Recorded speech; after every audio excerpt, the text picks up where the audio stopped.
No próximo bloco você vai conhecer os vampiros modernos. Em vez de sangue, eles sugam a energia. A crença em vampiros é universal e remonta a épocas antigas da nossa humanidade. Quase no fim do século XX, o mito continua vivo, mas com características diferentes. Você sabe como são os vampiros modernos? No século XV existiu um príncipe em Valáquia, na Romênia, que se chamava Vlad Tepes. Ele foi considerado um dos tiranos mais sanguinários da sua época. Vlad foi enterrado num mosteiro dias depois de ter sido ferido mortalmente numa batalha. Anos mais tarde, quando os monges abriram o túmulo, teriam encontrado um esqueleto de cavalo no lugar do corpo do príncipe.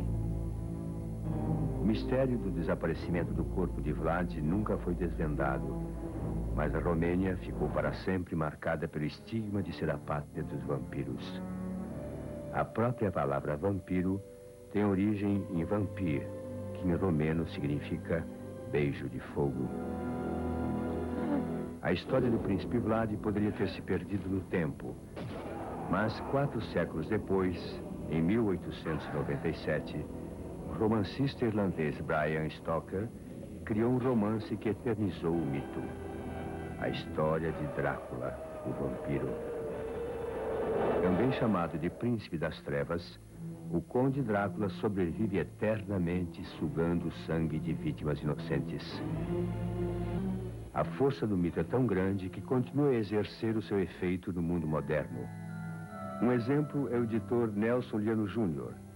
Nelson se envolveu com o tema a ponto de escrever em 1990 um livro chamado Manual Prático do Vampirismo.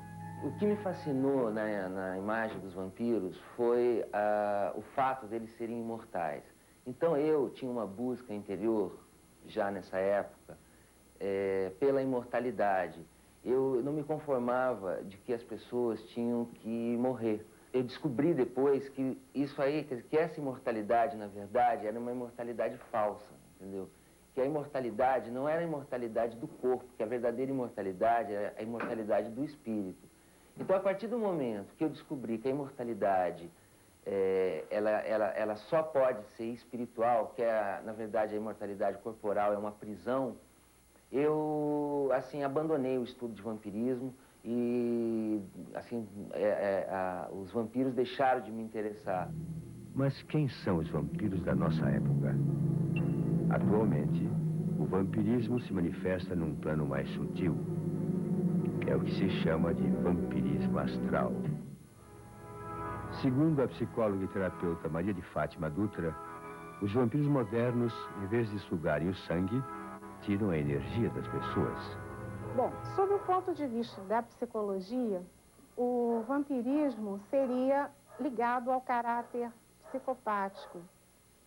Inclusive, se nós vermos aqueles vampiros dos filmes de terror, eles são exatamente o psicopata.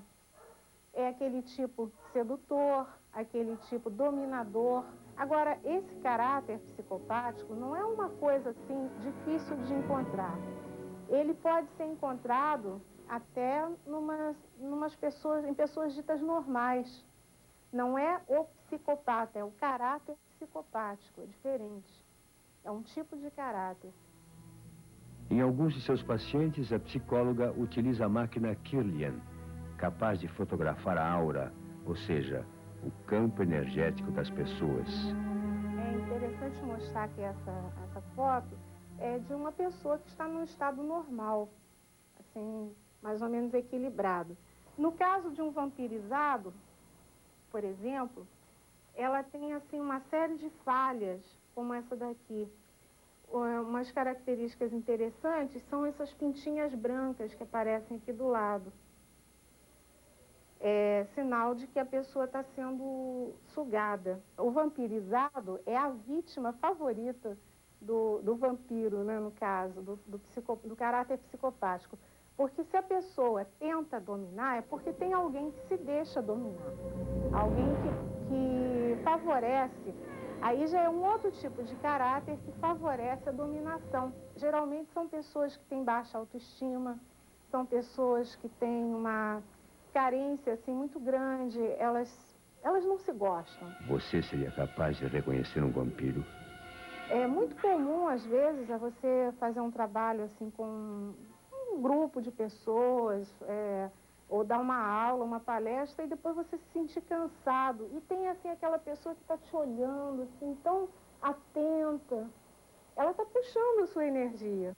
Outra pessoa que se dedica a decifrar o vampirismo é o terapeuta alternativo Gilberto de Paula.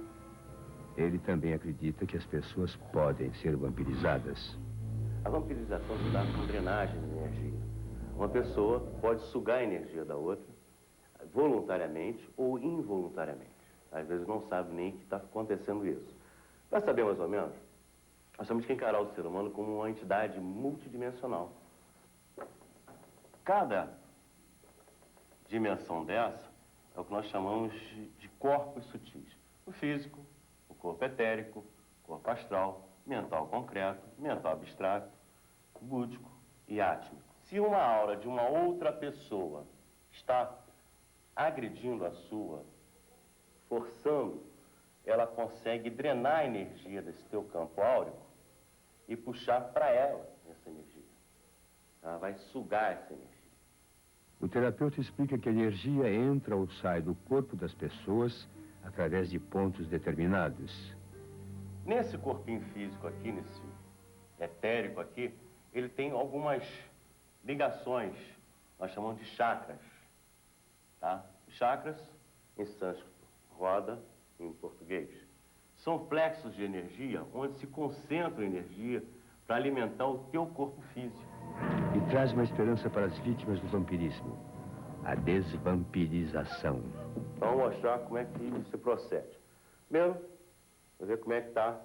O que o chakra básico... O chakra básico, ele traz energia, potência, força física, tá? Da pessoa. Está girando bem. Tá bem. O umbilical regula os líquidos do corpo, libido, né? Também está bem. E aqui, o plexo solar. Denota-se aqui, existe uma parada. Ou seja, essa pessoa tem um probleminha e, consequentemente, pode ser um caso de vampirismo, né? Então, nós vamos testar no outro. No cardíaco, lidando com as emoções, é a imunidade, porque está ligado à glândula timo. Tá bem. Laringe, também está dando um bloqueio.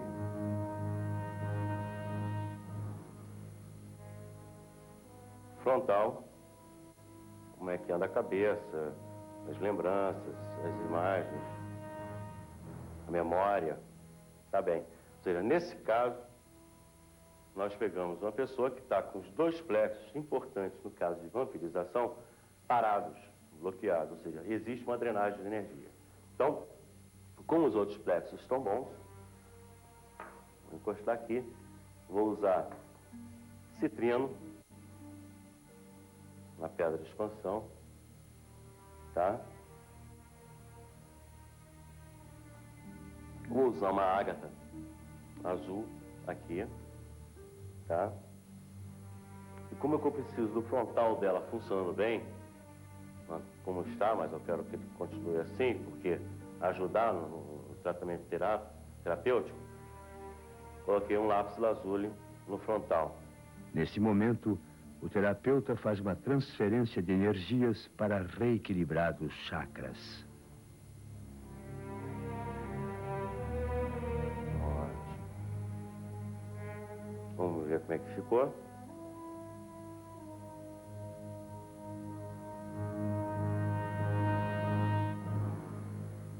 Ou seja, aquele plexo solar, que estava paralisado, ele criou uma abertura, ele começou a ter movimento. O chakra voltou a ter movimento, ou seja, já começa a desenvolver a proteção contra a vampirização. Tá? Ele está bem movimentado. Vamos ver se aqui, como é que ficou esse. O laríngeo, também dando movimentação, estava parado. seja, essa sessão, essa pessoa já começou a deixar de ser vampirizada, já vai começar a recuperar a energia. Essa energia vai começar a reentrar, a começar a funcionar normalmente no sistema dessa paciente. A aposentada Cristina Muniz garante que já foi vampirizada. Acho que é uma coisa que a gente custa entender. Eu tenho quase um vício, né? Eu me aproximo demais das pessoas, eu me entrego às pessoas, eu tenho mania de tentar ajudar as pessoas e eu deixo que as pessoas acabem invadindo o meu território, tirando de mim a minha energia. Será que é possível vencer um vampiro de energias? Você vence esse vampiro, você aprendendo a usar sua energia, você recapturar sua energia, fazer com que ela cresça, se afastando exatamente do que te vampiriza, você se amando, que é uma coisa essencial, né? Se você não se ama, você não consegue nada na vida, e você aprendendo que você, mesmo que você ame os outros, você tem sempre que delimitar a sua área. Você não pode se entregar tanto que os outros fiquem com você e você acabe destroçado, sem energia nem nada. Lenda ou realidade, os vampiros permanecem entre nós como símbolos de uma busca eterna. Na verdade, estão buscando a mesma coisa que a gente está buscando, ou seja, a paz interior. Daqui a pouco vamos até